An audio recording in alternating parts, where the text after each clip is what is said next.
Jadolo mar kanisa mar New Life Prayer Church mong'ere kaka Pastor Ezekiel Odero omaki gi obila bang' maling'ling yango ni ringre moko osebed ka igolo e alwora mar kanisa no kendo itere kuonde kano ringre joma otho moko mag ji giwegi.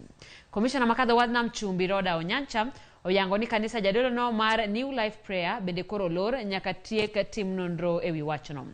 Dide Okeyo nigi mathoth. Okinyi makawuono mar tich ang'wen e kar dak Mamavueni e sub-county Mamalindi e county Makilifi.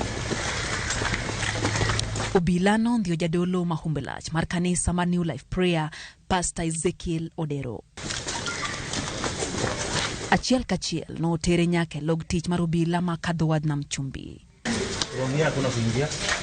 Meko mar Jadolo Ezekiel itudo gi mano mawachore ni ringre ji moko sebed ka igole kanisa ne mantiere Mavueni kendo itere kuonde kano ringre mar joma otho moko mag ji giwegi. This morning we have arrested Pastor Ezekiel Odero of the New Prayer Center and Church at Mavueni in Kilifi County on allegations of the deaths that have been occurring at his premises and reported in various mosques or institutions. We've also taken action and closed down the prayer center going forward.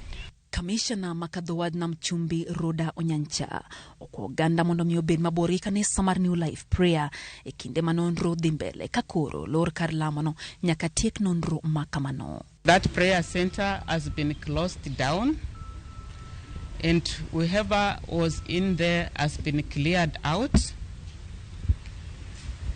He is being brought to Mombasa, and I will request that as time goes by we will be giving you updates as we progress with investigations. Eote mare, jaten migao mararita kwe mpacho ka Kithure Kindiki, no yango meko mar Jadolo Ezekiel kendo golo chik mar loro kanisane. Kindiki oyango ni jima moko 100 oresi alwora mar kanisa mar Jadolo Ezekiel kendo ibiro dadhogi. Ote mar Kindiki lero ni Jadolo Ezekiel idhi donjne gi ketho mar nek ma jolemo ma osebedo kaluwo iyalo mage. Apisi mar okwach kich dhi mbele gi nonro ewi mago magawo jadolo no kakoro maling'ling yango ni inyalo chwale e doho ma Mombasa chieng' tich abich. Lydia Okeyo, Ramogi TV.